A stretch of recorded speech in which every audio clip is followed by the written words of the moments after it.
And they took both of my daughters. 19-year-old Deja wanted to be a nurse. That's why she was in college. Her sister, 20-year-old Abney, was her best friend.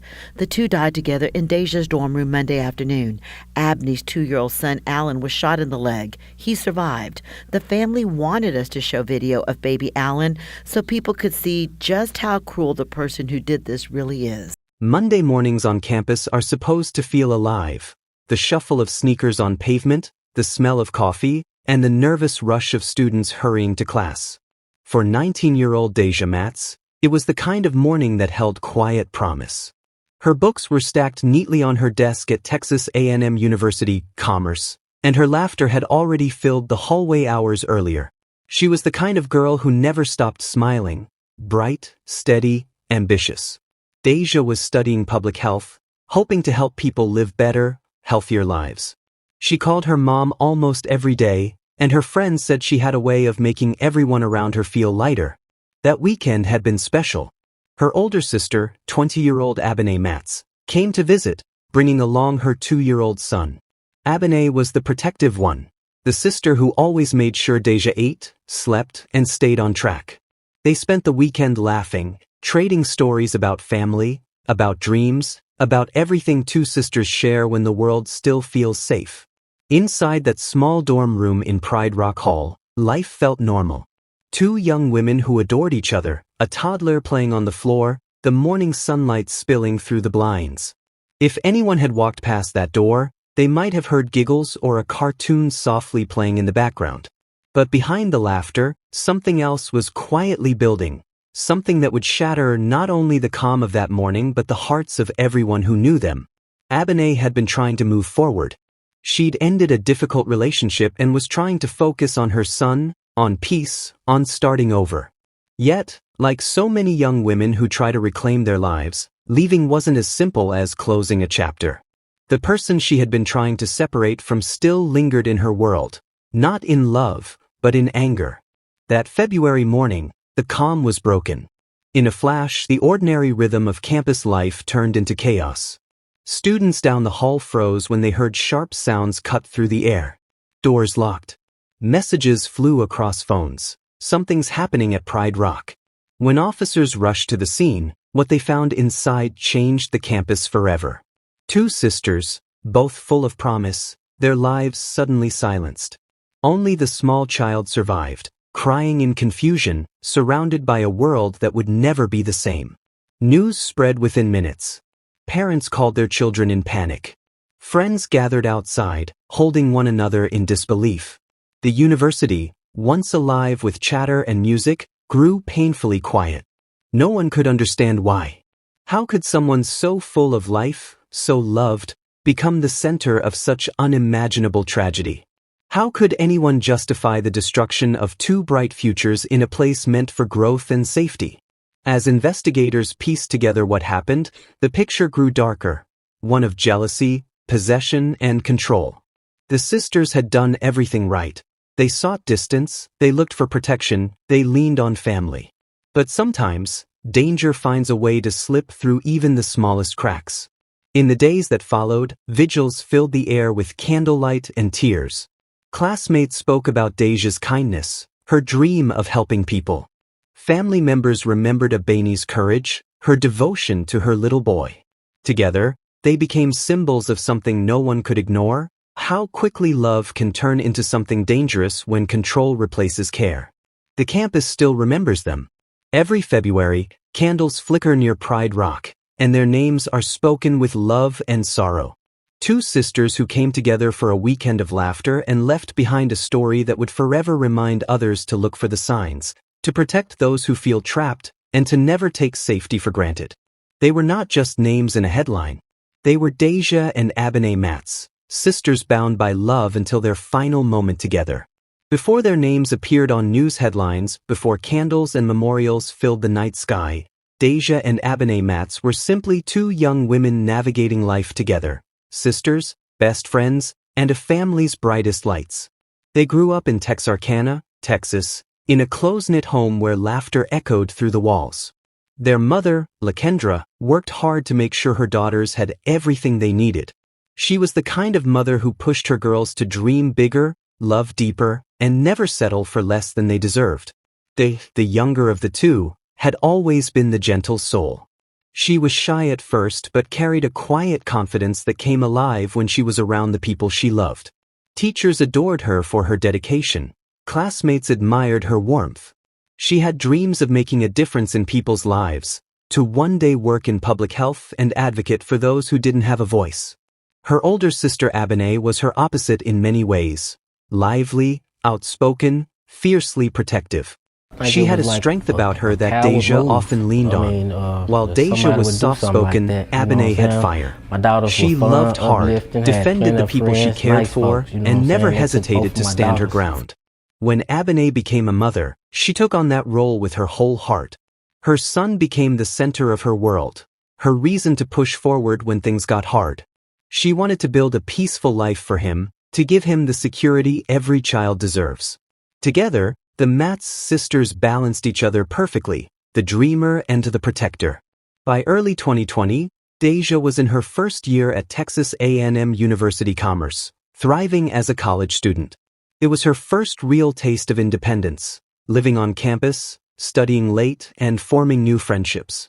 Her family was proud, especially Abinay, who often visited to check on her baby sister, making sure she was eating well and staying focused at TO Deja. Her sister wasn't just family, she was home.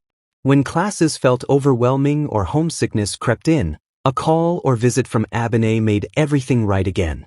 Their bond was something their mother often smiled about, unbreakable even through life's storms. But behind those smiles, a quiet struggle had begun to take shape. Abinay had been in a relationship that started with charm and affection, the kind of connection that feels like love in the beginning. But over time, things began to change. What once felt safe turned uneasy. Small arguments grew into painful confrontations. She tried to make it work, for the sake of her little boy, but the peace she hoped for never came.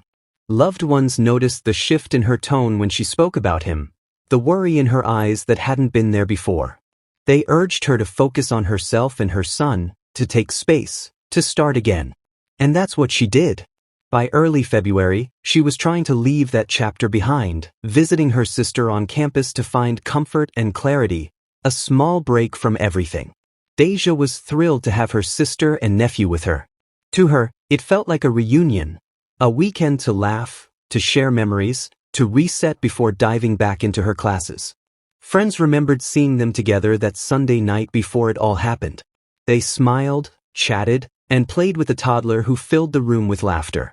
It was ordinary, peaceful, and filled with the kind of love that makes life beautiful in its simplicity. Abney did not attend the college. She drove her sister back to school after a big family get-together over the weekend. She and baby Alan were only going to spend one night there. Because they were just up here. My son had a birthday party, and they was all up here and went back, and this right here happened. University Police Department, this is Kim. Police did release a 911 call that was made by a student at the college, saying there was a bullet hole in her dorm room. And there's a hole through my wall, and and on the other side directly across, there's a nick in my calendar. So it looks like something was shot through the wall and hit my calendar. Police arrested Abney's ex-boyfriend, 21-year-old Jacques Deshawn Smith, and he's been charged with capital murder. The girl's family says there had been relationship issues, but for now, they want the focus to be on these two beautiful sisters who were full of life and love. It was just my little booze, my booze. In Garland, I'm Rebecca Lopez. The president of the Dallas Police Association is speaking out, saying that the shooting deaths of two sisters at Texas A&M Commerce could have been prevented. Aaron Jones, live for us in Dallas County at the jail to tell us why. Aaron? Doug, DPA President Mike Mata says last week Jaquise Smith should have never walked out of this jail the way he did after he was arrested for assaulting his ex-girlfriend Abinay Matz. He was given a $15,000 bond, and Mata says it should have been a lot higher than this given his violent criminal history, including 2 aggravated robbery charges that were later pled down to theft and charges for aggravated robbery evading arrest. Smith was on probation at the time of his arrest last week. An arrest warrant was being worked up for violating it, but before it was issued, he bonded out of jail. You cannot tell me that there is any justification for a guy that has committed 4 prior violent felonies to be given a $1,500 cash bond release. And this guy got out before that warrant could be activated. When we see something that's broke, the Dallas County justice system has a duty to fix it. And right now, Smith is in the Hunt County Jail on $2 million bond. This is both for the Texas A&M Commerce murders as well as another murder out of Denton. Reporting live in Dallas, Aaron Jones, CBS 11 News. No one could have guessed that these would be their final moments of normalcy. Outside that dorm room, the world kept spinning as usual. Students preparing for the week ahead, professors organizing lessons, and campus security doing their rounds. Everything looked fine on the surface. But in the shadows, someone else had taken notice of their whereabouts. The man Abinay had been trying to distance herself from was still watching. He knew she was on campus and he wasn't ready to let go. That growing obsession, that refusal to accept separation, was about to take a tragic turn. In the early hours of February 3, 2020, the Pride Rock residence hall stood quiet. Students were still asleep. The corridors echoed with the hum of air conditioners and the soft rustle of movement behind closed doors. Inside one of those rooms, Deja, Abinay, and the baby began their morning. There was nothing unusual, just the calm start of a new week. Maybe they were planning breakfast. Maybe Deja was teasing her sister about heading back home soon. Maybe they were simply enjoying a few more minutes of quiet together. It's those unknown details, the moments we'll never see, that make their story so haunting. Because soon, everything changed. The peace of that morning was shattered in an instant. The calm dorm became a scene of chaos, one that would leave the campus community forever scarred. Students down the hall heard what they thought could never happen in a place meant for learning and safety. In seconds, 2 bright lives were taken, and a child's future was rewritten before he could even understand what was happening. When word spread, disbelief turned to heartbreak. Students flooded social media, asking, was it really them? Faculty members wept. Families raced to the campus, praying the news was wrong. But it wasn't. The sisters who had always been inseparable, who grew up side by side, laughed together, leaned on each other through every hardship, were gone. In the hours that followed, the university announced the tragedy. Counselors were brought in, vigils were planned, and the Matz family began to navigate the kind of pain no parent or sibling should ever endure. It was a loss that rippled through every corner of the community. 2 young women who came to represent the dangers of love turned violent. 2 names that would forever be linked not by how they lived, but by how they were taken. Before the investigation began, before motives were uncovered, and before the man responsible was named, all anyone could do was hold on to their memory. Deja, the bright college student chasing her dreams. Abinay, the devoted mother fighting for peace. And between them, a bond stronger than words could ever capture. They were sisters until the end. And even in their final moments, they were together. In the hours following the tragedy, a heavy silence blanketed the campus. The Pride Rock residence hall, once full of student laughter, now stood still under flashing police lights. Yellow tape stretched across the entrance, officers moved methodically, and whispers filled the air like an echo no one could escape. For the students of Texas A&M University Commerce, that Monday morning blurred into something surreal. Friends who had seen Deja walking across campus days earlier could hardly process that she was gone. Professors canceled classes. Messages poured in from across the state. Questions, condolences, disbelief. But for law enforcement, those first few hours were crucial. They needed answers. Who could have done this? How did they enter the dorm? And why target these sisters? Inside, investigators worked quietly, piecing together every clue. They gathered shell casings, interviewed students, and reviewed security footage from the dorm's cameras. It didn't take long before they began to see the outline of a story, one fueled by control, jealousy, and desperation. Soon, a name surfaced, Jacoby Ladiole, 21 years old. The man Abinay had once loved. Jacoby wasn't a stranger to the family. He and Abinay had shared moments that once looked like a young couple in love. Smiles, photos, the promise of a future. But like too many relationships that turn toxic, affection slowly gave way to tension. Friends noticed the change. What once seemed sweet became unpredictable. Abene had confided in a few people about how uneasy she'd been feeling. She wanted to move on, to build something better for herself and her little boy. But Jacoby couldn't accept it. He'd sent messages, pleading at first, then angry. He called often, asked questions, wanted to know where she was and who she was with. Those who loved Abene could see it wasn't healthy, and she began pulling away. The visit to Deja's campus that weekend was supposed to be a break, a chance to breathe, to feel safe. When police traced the evidence, it became clear Jacoby had known where to find her. He'd arrived at the dorm that morning, carrying more than heartbreak. Reports later revealed he entered Pride Rock Hall armed and determined, leaving no room for reconciliation. By mid-afternoon, the case shifted from uncertainty to confirmation. The university released a statement acknowledging that two sisters, Deja and Abene Matz, had lost their lives in what authorities now confirmed was a domestic violence-related shooting. The suspect, Jacoby Ladiole, had also taken his own life moments later, ending the confrontation in silence. The news spread across the nation within hours. Two sisters killed at Texas A&M University Commerce. The words appeared on every screen, but the headline couldn't capture the heartbreak behind them. For their family, time seemed to stop. Their mother, Lakendra, learned the truth no parent should ever hear. She had sent her daughters into the world to chase their dreams, never imagining they'd be gone in a single morning.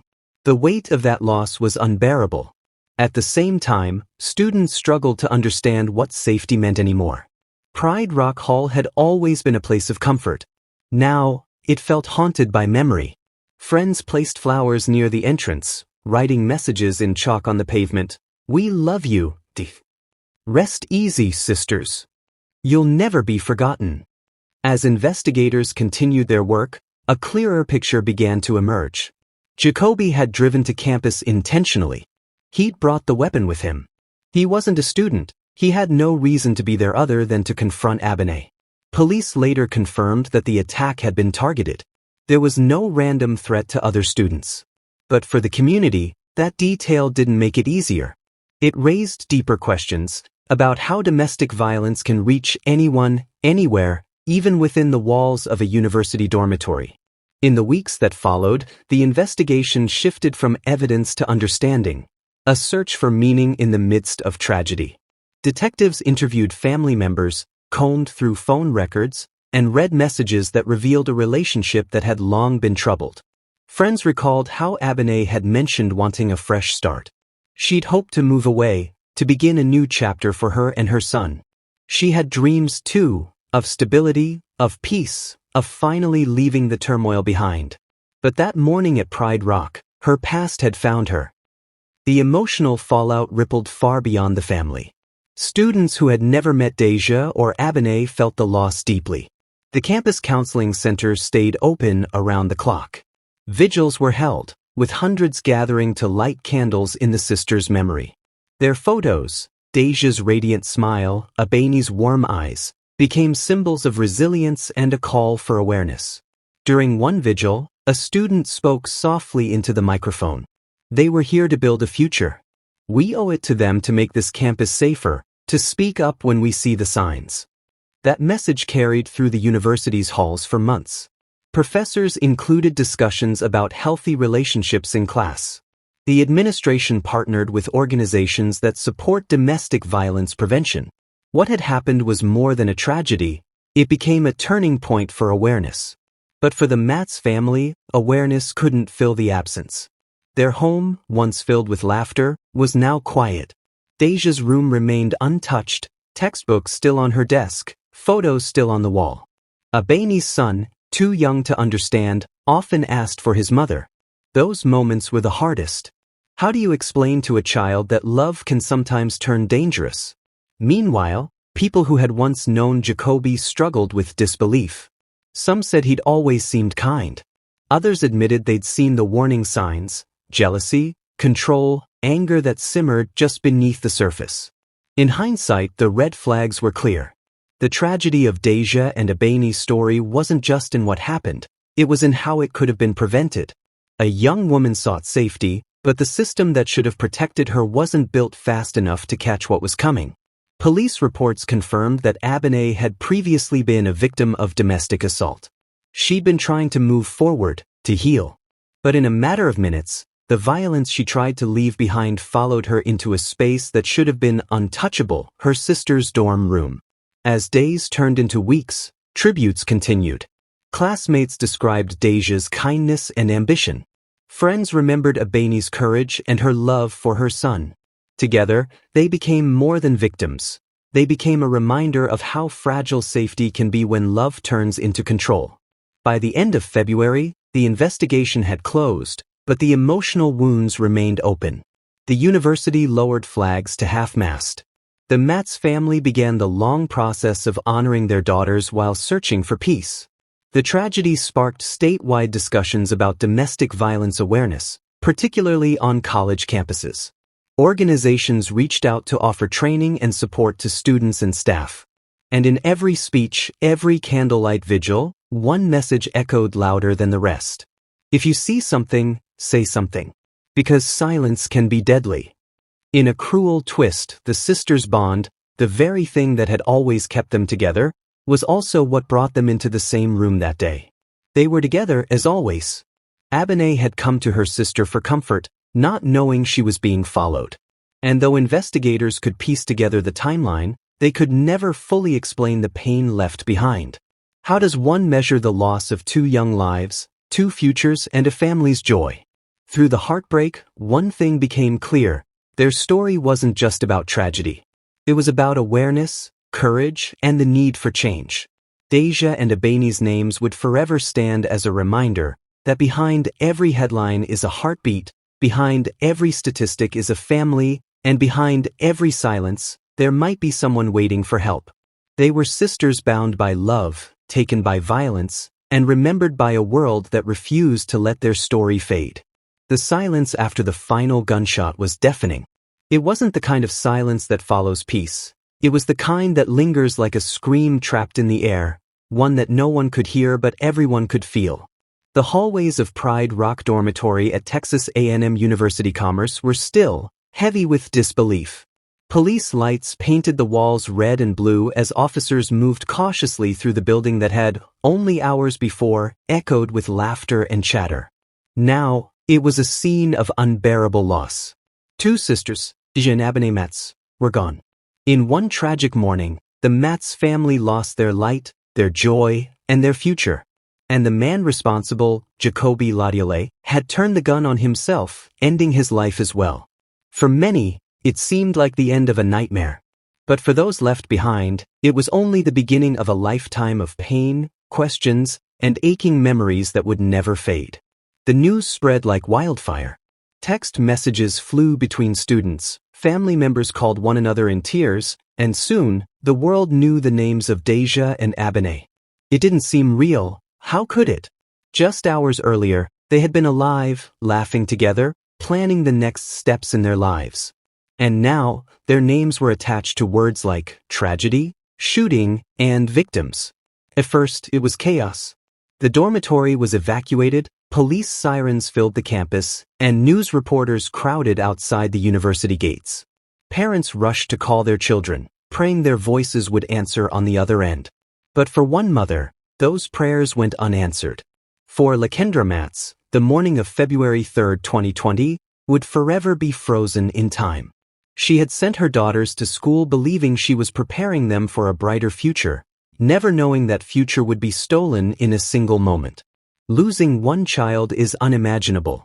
Losing two on the same day in the same room is a grief no heart is built to bear. The following days felt surreal. Vigils began to appear across the Texas A&M campus, candles flickering beneath photographs of two smiling young women who had once walked those same paths. Students gathered in silence, holding one another as they tried to make sense of what had happened. Flowers, handwritten notes, and stuffed animals piled up beside the dorm. The words written on cards were simple but powerful. "We love you, D. Rest easy, Abinay. Sisters forever." Deja's friends described her as a burst of energy. The kind of person who could walk into a room and instantly lift everyone's spirit. She was ambitious, studying public health, and had big dreams of one day helping her community. Abene, on the other hand, was the softer soul, nurturing, creative, and deeply protective of her young son. Together, they were inseparable, sisters not just by blood, but by bond. But tragedy has a way of finding even the purest love. As investigators began piecing together what happened that morning, the story grew more heartbreaking. Abene had been in a difficult relationship with Jacoby. What started as affection had become control. What began as love had turned into fear. She had tried to move on, to find peace for herself and her son. But Jacoby couldn't let go. He had visited the dorm that morning, reportedly under the pretense of seeing Abene. No one knows exactly what words were exchanged, but what followed was irreversible. Shots rang out. When officers arrived, it was already too late. The aftermath left ripples far beyond the campus. Classmates who once saw Deja in lectures sat staring at empty chairs. Friends scrolled through old photos and texts, rereading messages that now felt like fragments of a life cut short. Professors paused mid-lecture, unable to continue. The pain was everywhere, in the eyes of students, in the voice of the university president as he addressed the tragedy, in the community that rallied to support a grieving family. For Lakendra, grief was not quiet. It was loud, raw, and endless. She had to plan 2 funerals when she should have been planning graduations. She had to comfort her grandson, Abeni's little boy, and one day find a way to explain why his mother wasn't coming home. At the funeral, 2 caskets lay side by side, surrounded by white flowers. Family and friends stood silently, the air thick with disbelief. A mother buried both her daughters that day. And then came the question that never found an answer. Why? Investigators searched for clues, text messages, calls, anything that might explain the rage that had led to that morning. What they uncovered were signs that had gone unnoticed, moments that hinted at danger but didn't seem urgent enough until it was too late. Like many domestic violence stories, the warnings were there, but silence kept them hidden. Friends later said Abene wanted peace. She wanted to focus on her son and rebuild her life. Deja, ever the supportive sister, stood by her every step of the way. She was her protector, her confidant, her light. But in standing beside her sister, she walked into the storm that would take them both. The justice system had no trial to hold. Jacoby's death ended any legal process before it could begin. For the family, that meant no closure, no answers, no accountability, only pain. The absence of justice made the loss even heavier. But in time, something unexpected happened. Their story began to move people. News outlets across the country shared it. Organizations against domestic violence used their story as a rallying cry to raise awareness. Students created scholarships in Deja's name. Fundraisers were held for Abeni's son. People who never knew the sisters began saying their names, sharing their photos, and speaking out about the signs of abusive relationships. The tragedy of Deja and Abene Matz became more than just a headline. It became a message. A reminder that violence often hides behind closed doors. That love, when twisted by control and jealousy, can become dangerous. That silence can cost lives. In time, Lakendra began speaking publicly about her daughters, not just as victims, but as women of strength and love. Her voice trembled at times, but her message was powerful. I couldn't save my girls, but maybe their story can save someone else's. Years later, their photos still appear on remembrance posts, their names still whispered in prayers, their stories still shared by those determined to make sure what happened to them never happens again. And maybe that's where justice finally lives, not in a courtroom but in awareness. In people learning from their story. In lives saved because someone saw the warning signs and chose to act. If their story reaches even one person who decides to leave before it's too late, then their light, though gone too soon, still shines. Because Deja and Abene weren't just sisters who died together. They were sisters who lived with love. And love, even after tragedy, has a way of echoing forever. If you've been moved by their story, share it. Let it remind someone that real love never hurts, never threatens, never takes away. Speak up. Protect your peace. And remember the sisters whose bond could not be broken, even by tragedy.